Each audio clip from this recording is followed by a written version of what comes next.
memories of its people, the nation's history comes to life. Come over to the sunny side.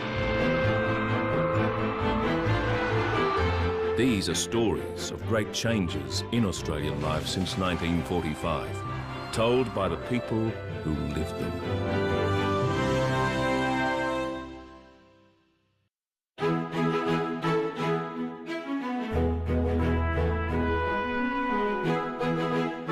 The church once dominated the Australian landscape. Of all the great shifts in Australian life since World War II, perhaps religion has travelled farthest. Back in the 1940s and 50s, Australians dutifully attended church and Sunday school. Christianity had a firm grip on the Australian soul. We always said grace before meals, and there was always morning and night prayers before we went to bed. We had a guardian angel, of course, and I imagined my guardian angel looking at me and saying, that's naughty, you shouldn't be doing that. I'd been a very bad boy. I felt sorry that I had been, and I needed to settle it with God. But from the late 60s, bad boys and girls were finding spiritual fulfilment elsewhere. Cannabis was our sacrament, no question. It was sacred to us, yeah?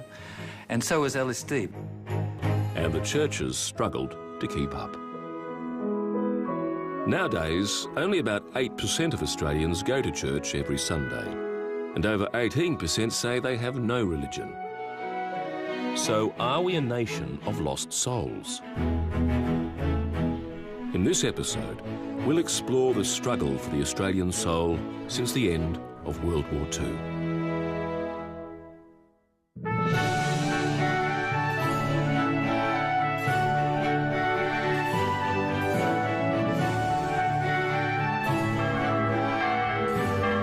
In the first 2 decades after the war, the battle for the Australian soul was largely between two major branches of Christianity. In 1947, 67% of Australians were Protestant and 21% were Catholics. Tribal feeling ran high, with Irish Catholic underdogs battling the Anglican establishment.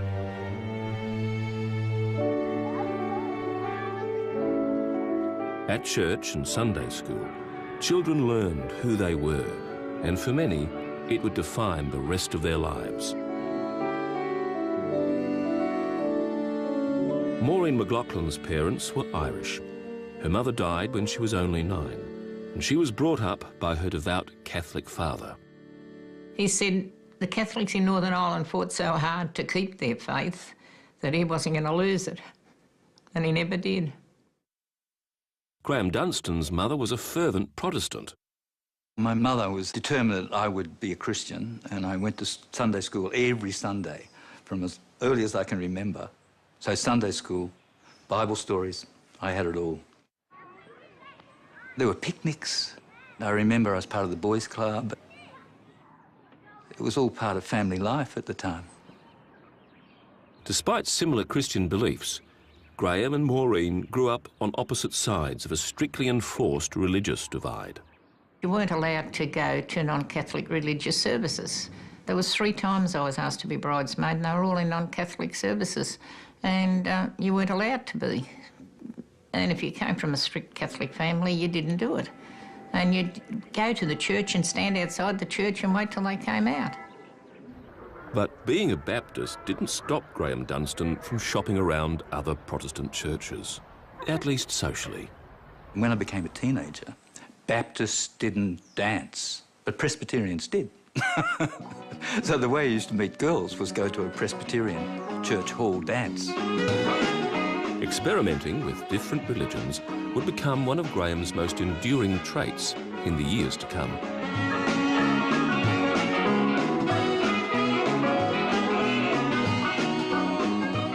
Teenager Vianney Hatton already knew what she wanted to do with her life. 2 of her aunts were Catholic nuns. Sisters were very prominent in our family and were looked up to and revered. So the church and religion were very much part of our family. Val Moon grew up in an Irish-Australian working-class family and, like other young Catholic boys of the time, was encouraged to become involved in the church. Under the heading of doing something extra for God, we were asked would we go to Mass one other day a week than the Sunday, things like that. And I then became an altar boy. That's one of the young lads who assists in the doing of the Mass. So that meant I would go some weeks of 5, 6, 7 days. So I had a fair bit to do with the rituals of the church, and they interested me quite a lot. Although Vianney was the first person in her family ever to go to university, her studies couldn't replace her true love. I was in love with our Lord Jesus, and I wanted to be with him. My father felt, of course, that I'd had this education and that it was not going to be used in any way, so he was not too happy about that. Vianney chose one of the most austere Catholic orders, the Servants of the Blessed Sacrament, a contemplative group that lived cut off from the world in silence and constant prayer. We arrived at the convent and we went inside the big door, never to come out again. Vianney committed to what she thought would be a life of devotion.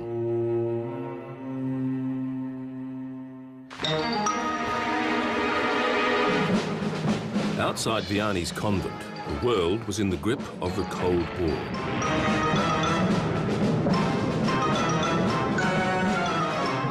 Western democracies and the Soviet Union were at each other's throats, and many Australian Christians saw the godless creed of communism as their greatest threat. In 1949, the new Conservative Presbyterian Prime Minister, Robert Menzies, railed against the Red Menace. The communist pressure all around the world it's a very, very grave problem.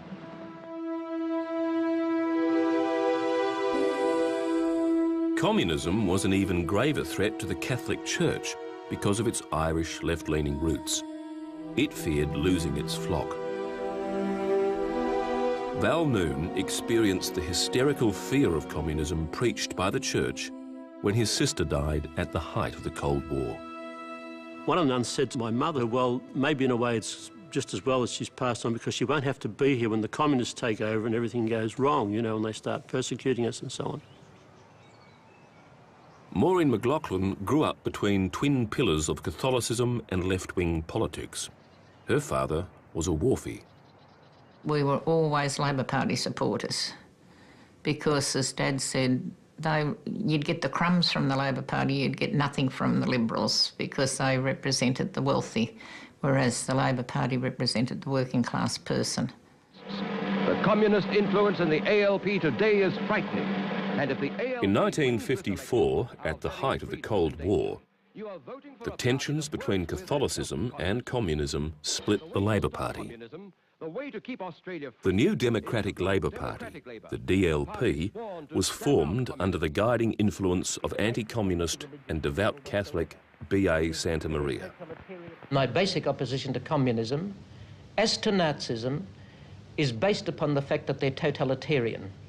And being totalitarian, they are thereby, by that very definition, opposed to any religious principle whatsoever. The DLP then gave its voting preferences to the ruling Liberal Party. That division in the Labor Party led to very big rifts in families. People would have trouble at barbecues because one had taken the DLP side and one had taken the ALP side. In my own family, my father had been active in the organisation called the Movement. He was a shop steward in the vehicle builders. But I can remember my mother saying to him, "You can't vote for the DLP, it's a vote for Menzies." But he said, "No, it's a vote against the communists."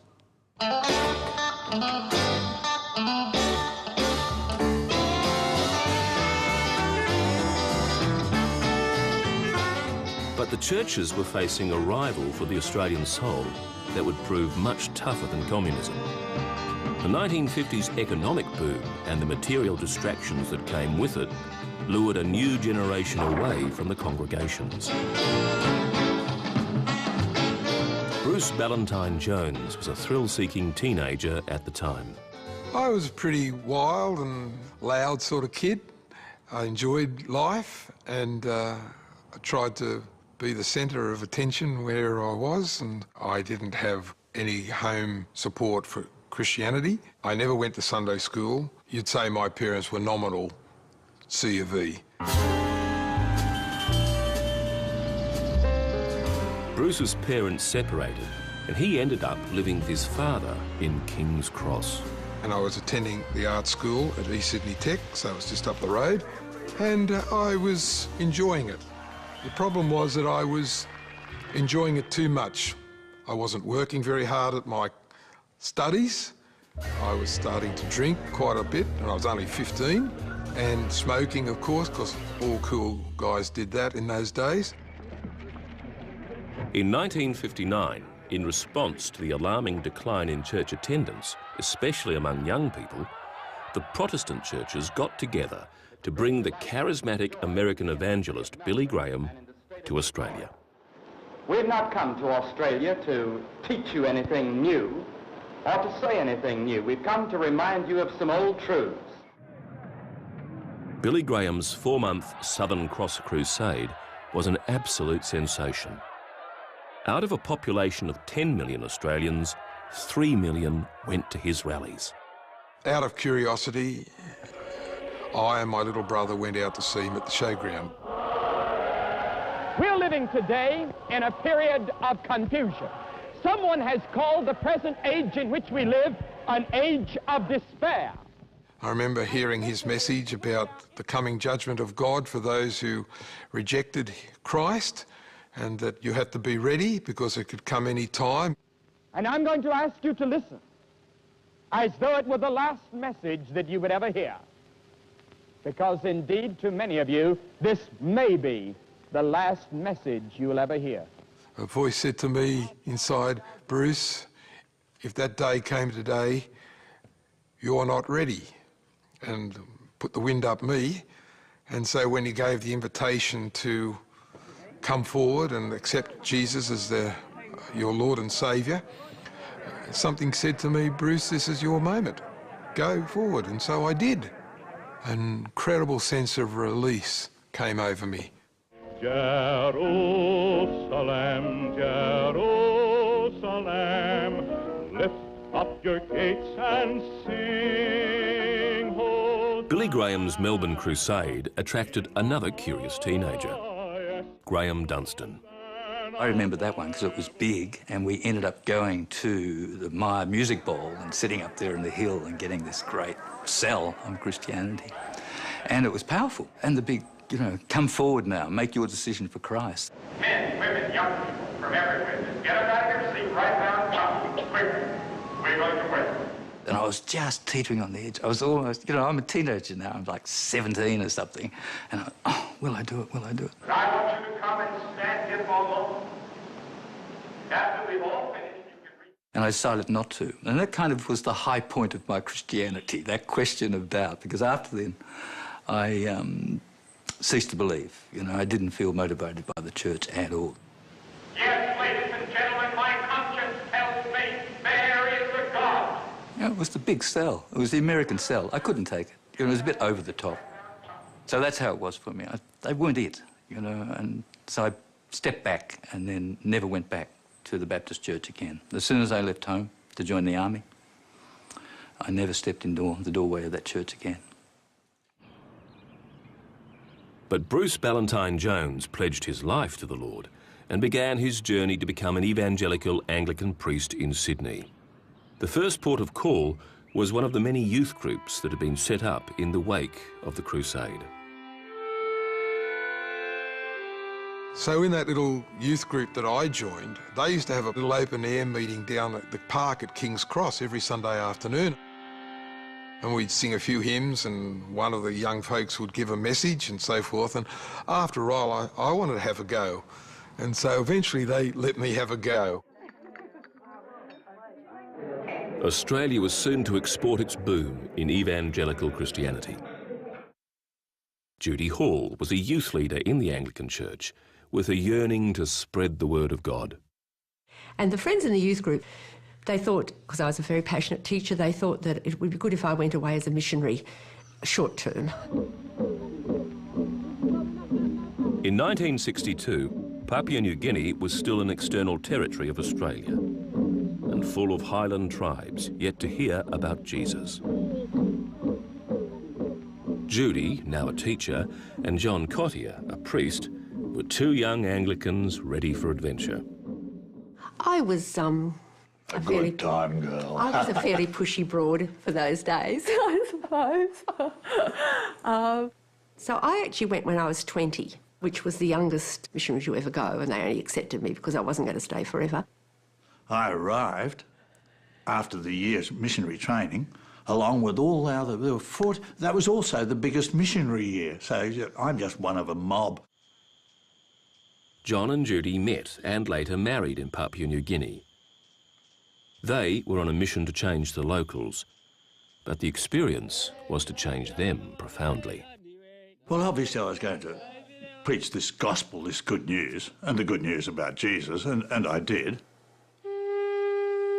We would send out the word that the priest was there, and the next morning usually they would assemble and I would talk to them religious stuff.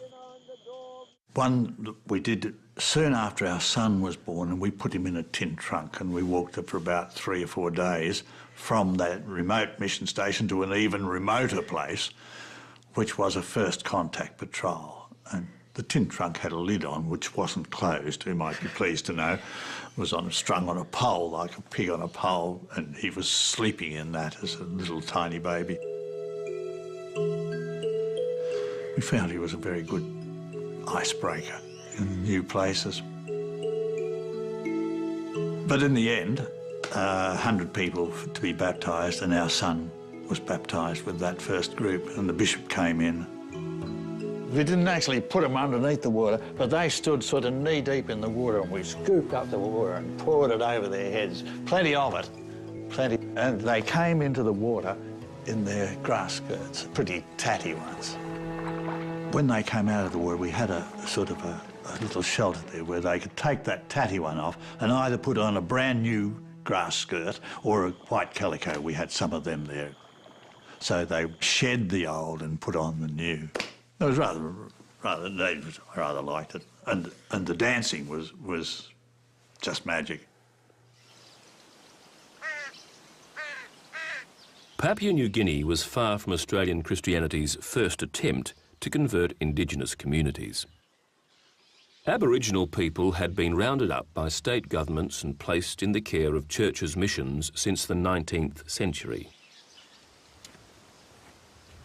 Beryl Carmichael was born in the 1940s at Menindee on the Darling River. She learnt traditional Aboriginal beliefs from her father and Christianity from church missionaries. I was baptised in Lake Menindee, but I was also, whilst I'm on a mission, I went up when I was about 8 or 9 to the missionary and told her I wanted the Lord to come into my heart. I went up there. I didn't tell Mum I was going. I just went. So for the first time in my life, I just snuck away from poor old Mum.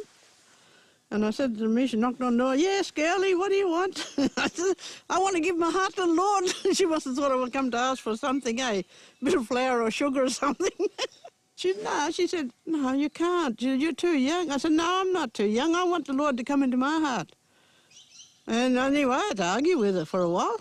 And she took me around to church then, read the Bible and scriptures to me and, confirmed that I wanted him to come in my heart. And I came out that door and I think I was walking or running on cloud 9 all the way home. The Lord just lifted me up off the ground and I ran all the way home. I wasn't even touching the ground. And I got home and I stood around the corner of the house and I'm thinking, oh, gee, I can tell Mum now. But Mum was really happy for me, yes. The Aboriginal Inland Mission taught Christianity to the Menindee Mission's 300 residents. They were very receptive of what the missionaries were teaching because they were teaching about a creator up there, and we already knew there's a creator up there, people, through their stories. Through our stories, we're reinforcing the law to our children, and it's the same as the 10 Commandments in the Bible stories. thou shalt not kill, not, you know, whatever. But when you look at it, they walk hand in hand with one another. So this is where the church part was. The mission was run by Presbyterians and Methodists, but later the Catholics tried to capture a slice of the market. The Catholic was the first ones to create division here on the mission. I was growing up at the time, I must have been about 8 or 9, when the Catholic priest came out in his car, and he had lots of clothes and lots of stuff in there for the Aboriginal people, and he just opened the boot up on the mission up here on the road street down the bottom. And he said to them, you know, we got all these nice things, come around to our church. They were recruiting for their church, people to go to their church. In the years to come, Beryl Carmichael would become a different kind of missionary herself.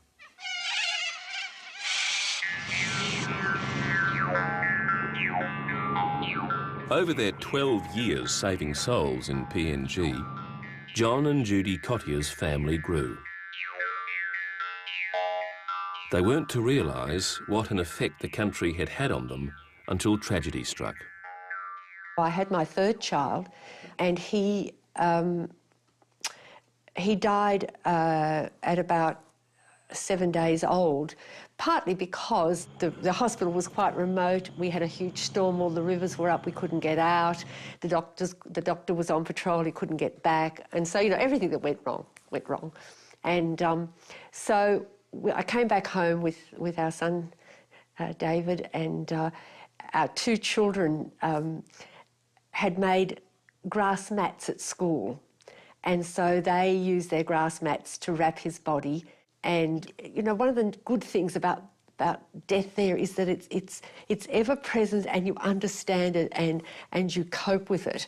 So, you know, we dug the grave, we picked the flowers to go with it. And through all that time, I just felt absolutely held in the arms of God.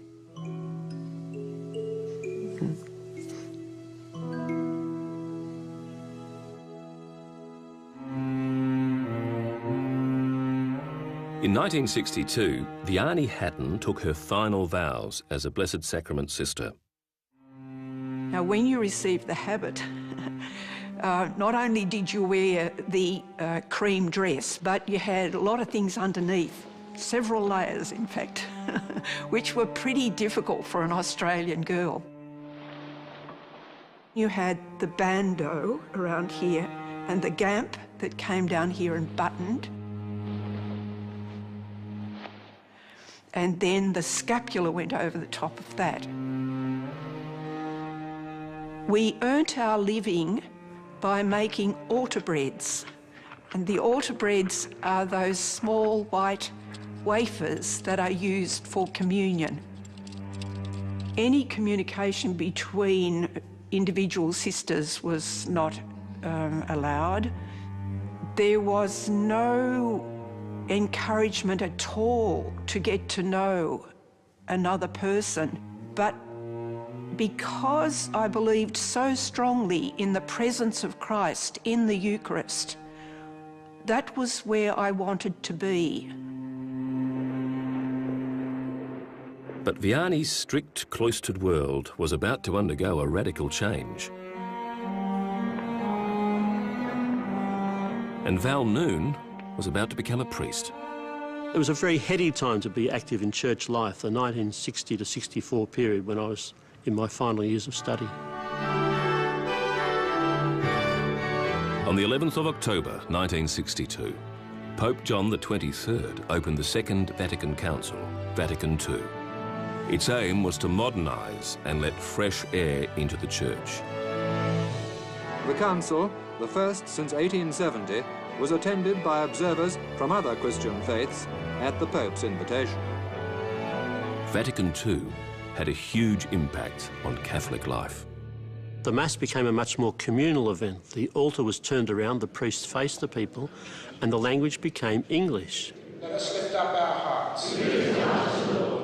This was a change that the Protestants had brought in, some 300 years earlier, but which only came to Catholicism at that time. Well, that was quite a big change, both in practice and in the mentality of people. That was a good thing to be part of. Many, many big changes there. Within religious life, I think probably the most obvious changes to other people were, especially for women religious, a change in their habit, their clothing, and a change in the customs. So women began to be moving outside or doing works outside the particular building where they lived. We took a while to adjust, we really did. We had to learn how to walk and talk and relate, to speak. They seem like basic kinds of things, but we needed them. It was a very different world from when I entered.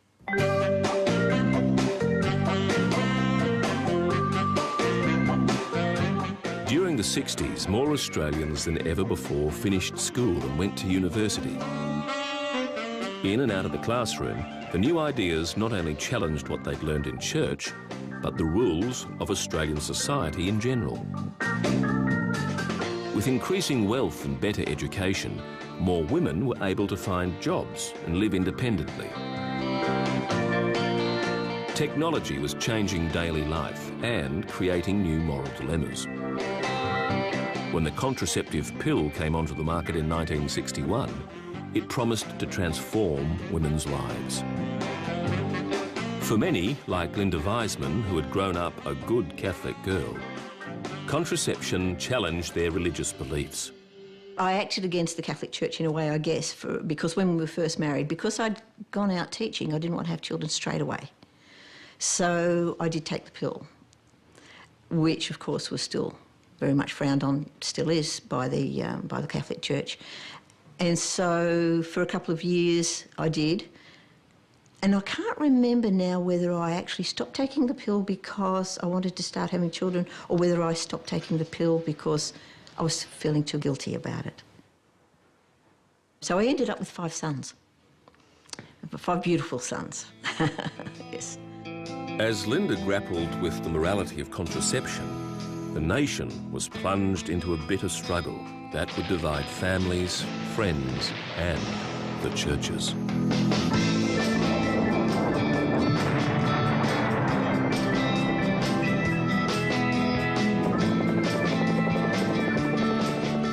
In 1965, the Menzies Liberal Country Party government decided to send Australian troops to fight communism in Vietnam. Graham Dunstan had quit Duntroon Military College and was now at university. I was shocked. Honestly, this news came to me as outrage. I'm the first of my clan to go to university. I had become questioning, you know, as I went through. Rebellious, you might say, because I'd been in Duntroon not knowing that I was being prepared for the Vietnam War. We were getting taught about Southeast Asia, and I realised this government was setting us up. They'd been planning, right? They already had advisors there. So this is this Baptist stuff coming through. Righteousness. The government had lied, right? And I knew, because I'd been on the other side of the lie. At first, the Vietnam War was popular, but compulsory conscription in the form of a lottery that sent 20-year-olds to war if their number came up turned many people, including many Christians, against the war. This public outrage would alter the moral and spiritual landscape of the country. And I get the news that Lyndon Baines Johnson is coming to town to talk up the Vietnam War and make sure the Liberal Party, the governments that announced conscription and commitment to the war, and their slogan for the election was, "All the way with LBJ." I was in the middle of Liverpool Street, and there was the LBJ motorcade coming down the hill. Ran towards it as fast as I could, tearing up the street, grabbed the front bumpers and slipped underneath. And I no sooner stopped than there were 2 other people there with me. Well, the cops were dragging us out and we're running back again. So it became a kind of a game between the police and the protesters. But it was the beginning of serious resistance to the Vietnam War. While there was real doubt about the justice of the Vietnam War among more progressive Catholics, the fear of communism still touched a nerve inside the Catholic Church. Val Noon was forced to take a stand, and it changed his life forever. During the early years of the war, I was working as a chaplain to Catholic youth groups. A couple of the students started to ask about questions of conscience in the day. And one of them was pushing me to say, well, now, what about the right of conscience if you don't want to go to Vietnam? And being trained to be a parish worker, you're trained to sort of put both sides of a question, but not to take a position yourself. So I said, well, there's this point of view and there's that point of view and so on. But these students warmed to the topic and didn't want to let me go, so they kept hammering, but what would you do if you were called up, you know? So I thought, well, I owe it to these kids to say what I think. I said, well, if I was called up, I wouldn't go. I don't believe it's a just war. I believe it's unjust. Now, that's a very big moment. In my memory, these young people pushed me to get clearer where I was up to and to make a commitment. In 1968, Val became a vocal opponent of the Vietnam War. I spoke at a support meeting at the Melbourne Town Hall, along with 20 or 30 other people. But that small thing put me into a public position. So I think that to take a strong position on Vietnam, it was better to be out of the pulpit and out of that position and do that from a lay perspective. That's one of the things that changed my life. Conscription and the government's commitment to the Vietnam War led to massive public anti-war demonstrations around the country in the late 1960s and early 70s. The war was going badly, and television brought images of the killing of Vietnamese men, women and children into the lounge rooms of most Australians.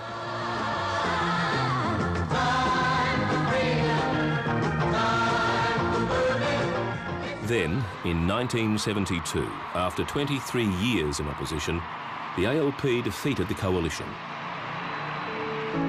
The Whitlam government officially ended Australia's already dwindling involvement in the war.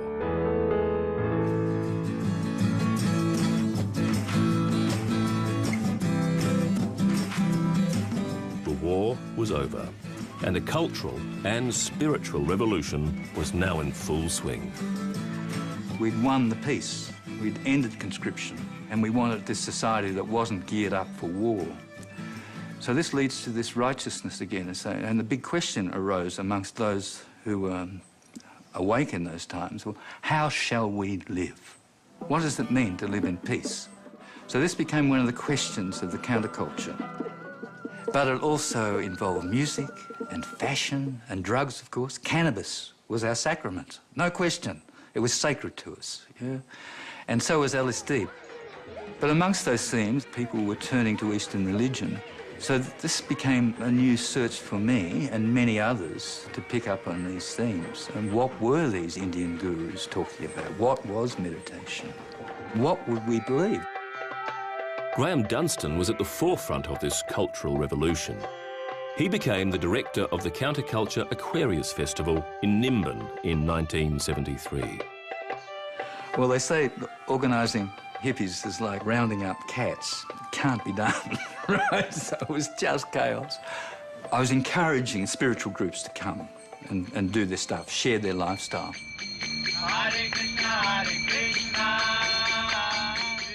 Hare Krishna, of course, was the biggest movement. And they did. They came with their tents. Part of the stories of the Aquarius Festival is that the Hare Krishna people thought they were doing a great service if they chanted 24 hours a day through the festival. That was okay for them, but the people who were camped nearby got a bit tired of this. People were blown out by it, blown away. There was just overload, sensory overload. Everything seemed possible, anything seemed possible. You'd be walking down a track and there would be a couple making love just beside the pavement. Yeah? They'd been walking naked and got carried away, and now they're into it. And people would just walk by without enigma. Nimbin became the heartland of a new religion of personal freedom and harmony with nature. It was the beginning of the new age. After the festival, people started coming back to Nimbin. They wound up their affairs, they sold their houses, they bought into communes. Let me tell you about singing Jesus, and the words he sang were true. Confronted by massive social and political upheaval, the churches struggled to maintain their influence. For priests and nuns, the choice between commitment and celibacy, or following your heart, simply got harder. Val Noon left the priesthood, but remained active in his local church. In the end, what led me to resign from being a Catholic priest was a decision to get married. The church can encompass lots of things, but what it can't encompass, what it can't allow for at the present time, is that a priest could marry. But by 1973, I had met my wife and decided I wasn't going back to parish work and wasn't going back to the priesthood. I was going to get married, and that's what I did. I was very, very lucky because in 1974, I had the opportunity to study overseas, and I went to Berkeley, and that was just fabulous.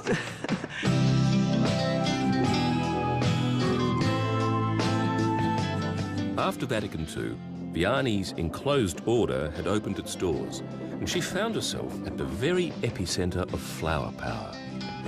And love was in the air. I did have the experience of falling in love, which was wonderful.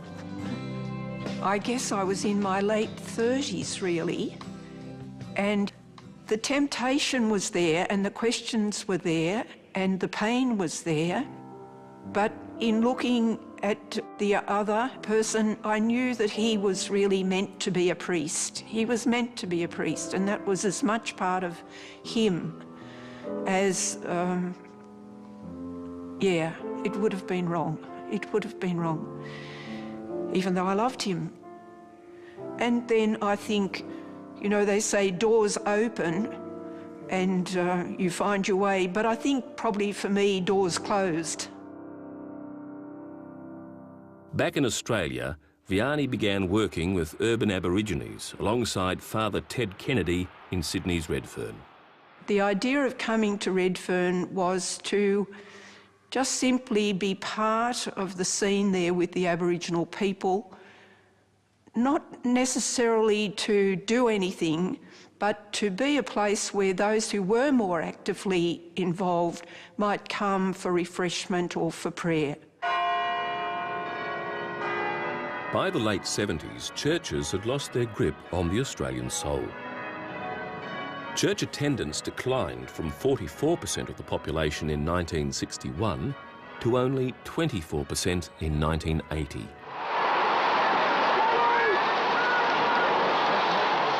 Sunday was no longer sacred, with football and cricket matches on, and shops and pubs now open and booming.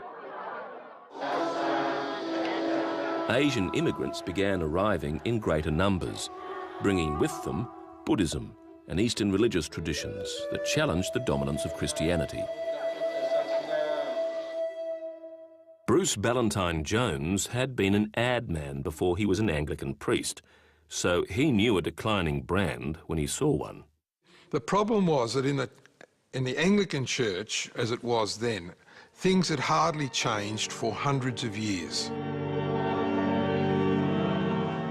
But in the 70s, things started to change. Because society had changed and it was a very competitive market out there, churches like ours had to adapt or die.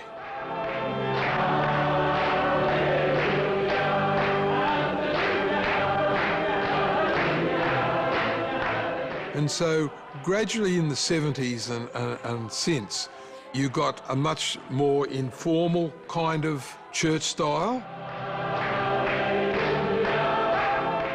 We changed our service formats so that we got rid of robes and dog collars and old liturgies, which I personally actually enjoy, but which weren't working as a means of attracting or holding people.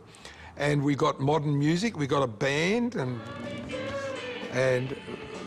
I suppose you'd say that church became more customer-oriented.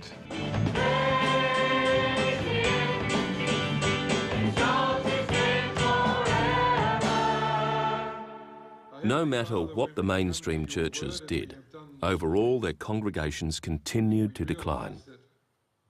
People were drawn to small informal gatherings such as consciousness-raising groups, 12-step programs and Bible study groups.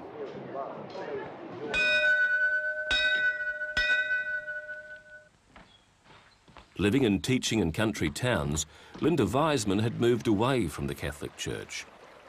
But after a bout of depression, she found God again when she joined a Bible study group. A friend that I'd made invited me to join, supposedly non-denominational, but most of the people in it were Baptist, Bible study group. And I became very much involved with that. And a month after I'd started, I met someone there, and it just seemed that we just looked at each other and we just had an instant attraction towards each other.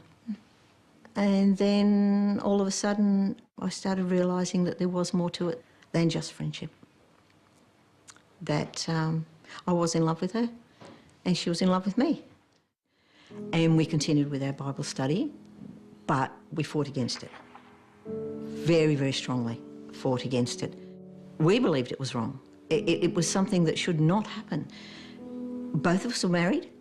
Both of us had children. Both of us were unhappy with our husbands in our lives, although we were both working towards trying to make it all better. A good Catholic girl does not leave her husband or divorce her husband or cause any affair or whatever to threaten that marriage. I got a few letters from people, you know, asking if they could help to sort all this out, to bring us back to God, to bring me back to God, really, because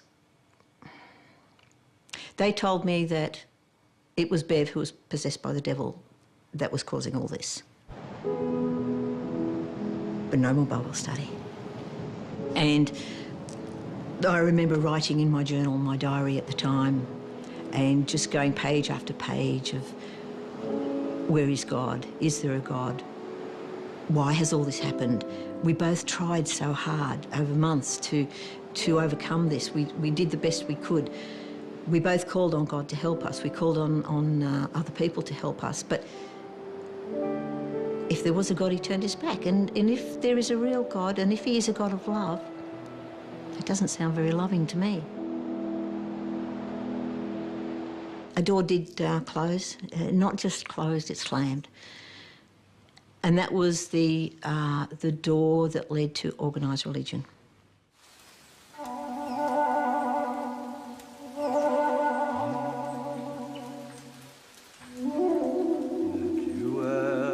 The 1980s offered a variety of spiritual options that could be tailored to fit lifestyles and new beliefs.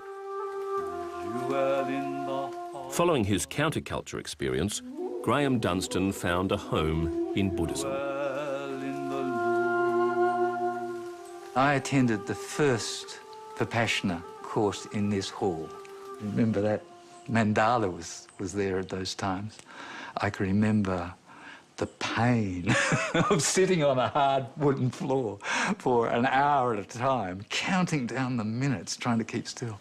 I can remember the raging of my mind when I didn't have anyone to talk to. The things, the fantasies, the wild thoughts that would come. And I can remember the absolute sense of bliss and meditation at the end of it, coming out, open-minded. So it absolutely confirmed me as a Buddhist meditator. What was it about Buddhism? Well, first of all, it didn't require me to believe in a deity. You know, so the thing that I was rejecting was this having to believe in God before you can then having to believe in Jesus being the Son of God. What Buddhism posits was that about your practice. It's about how you be. It was if what I'd found in Buddhism, moral conduct, I hadn't found in Christianity. Graham continues to be a peace activist and environmental campaigner.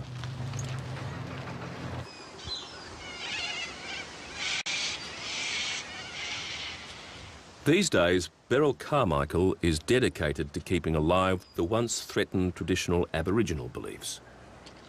You can't separate anything, it's all connected. Like even our affinity with the birds, the animals, the reptiles, the land, the sky, everything is all connected. You've got that oneness with everything. Goes beyond country, right to your spiritual self. As Beryl grew older, she feared that the stories she heard as a little girl would be lost. Dad used to come home at night and we'd sit around the campfire in the backyard and he'd tell us the stories. And I felt it was my duty and responsibility at that early age to carry it on for old Dad and passing it on to the future generations. The boys who were dancing normally in the fire and he's jumping and clowning around. And this is why it's very important that they get to understand and know that they've got that special spiritual self. That self is in them. The spiritual thing is in them as well. And they just got to nurture it, find it and nurture it. The time had come for the young boys to be educated in the law that would govern his life forevermore.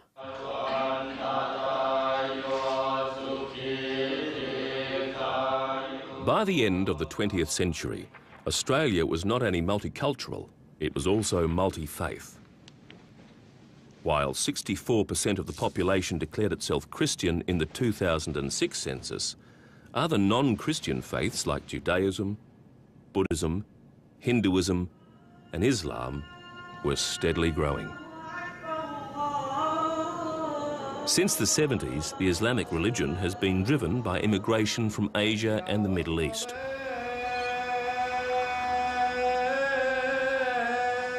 Mosques have begun to appear in the suburbs, replacing once vibrant churches.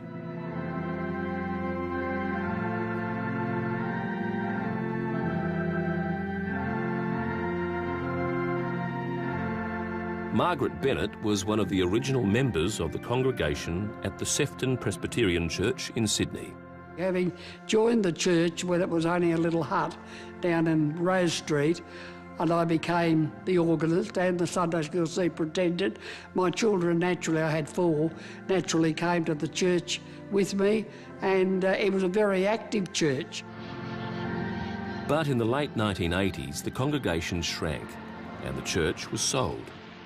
Well, the younger ones were growing up, moving away, and I don't know, it's just one of those things. It's like all over all your churches.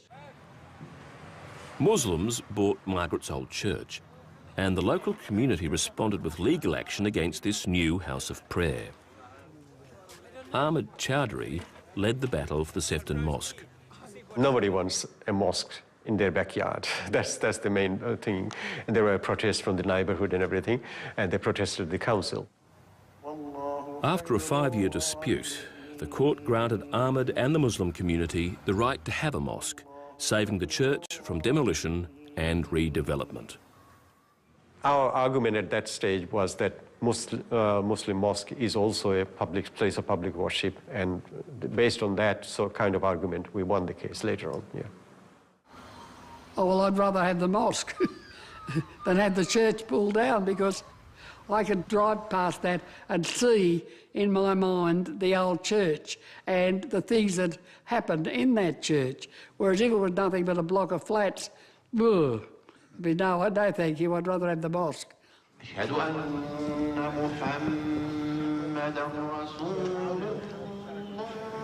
Makiz Ansari's family fled the Soviet invasion of Afghanistan and arrived via India in the mid-1990s when she was only 6. My family background was really very hard on education. During the invasion of the Russians, it just wasn't going to be conducive to that environment for us at all. And my mom and dad picked on that, thank goodness. And we left Afghanistan. And we had family in Australia already from my dad's side. And then that was our link, you know. Makiz rediscovered the traditions of the Muslim faith after the September 11, 2001 attacks on America, which inflamed the age-old Muslim-Christian conflict around the world. Confused by claims that it was done in the name of Islam, she turned to the Quran to find out for herself. So I went straight to the Quran for myself. I remember reading the Quran, and the experience was deeply profound. Despite growing tensions between Muslims and Christians in Australia, Makiz celebrated her faith by putting on the hijab. I had never worn a scarf in my life. As you know, my family didn't. Didn't even know what piece of cloth I should wear. And so I put it on, and to be honest with you, from then onwards, I would even sometimes forget I was wearing the scarf. I would have very bad scarf days, trying to really get the hang of it. But it was really that outward expression was, for me, it reconciled with the wisdom that I was getting from that inner understanding of that inner, inner wisdoms behind the practices of Islam. It is easier for a camel to go. The new millennium has seen a Christian revival in the form of the American-style Pentecostal megachurches, with their use of music and video and a more active celebration.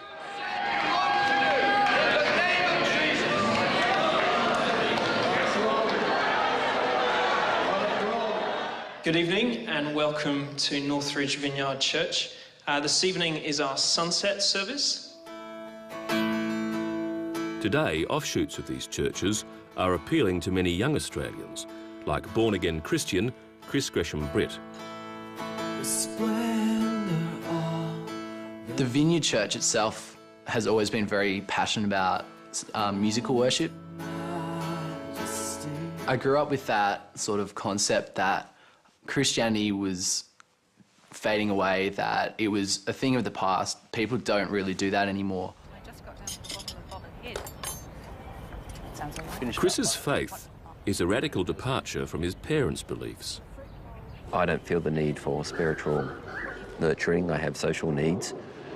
I have sporting needs, but I don't have, I don't feel the need to ponder the existence of a God. And I think that there are many other ways of expressing spirituality, expressing a belief structure that can be done without going to a church. When I was confronted with what the Bible actually says, it really challenged my perception, and I think when I chose to become a Christian, I really did feel like a part of a minority group. It definitely wasn't cool at school, but it was something that I really, because I was so challenged by it and I really wanted to pursue that, yeah, it meant that I was willing to go against the flow.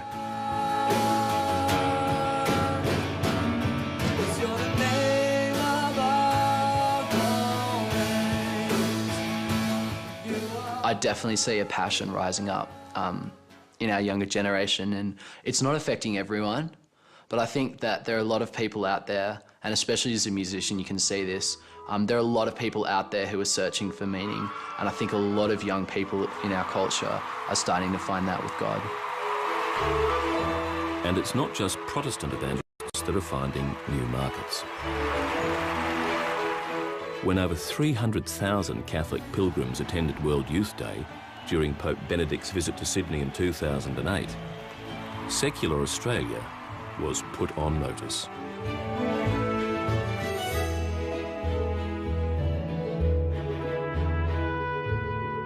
The battle for the Australian soul continues.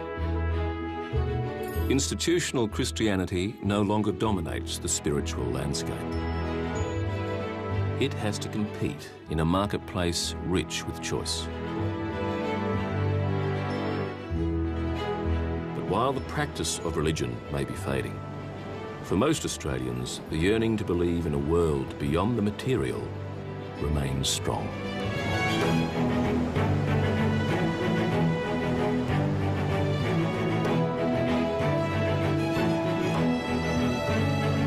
That was the series final of The Making of Modern Australia.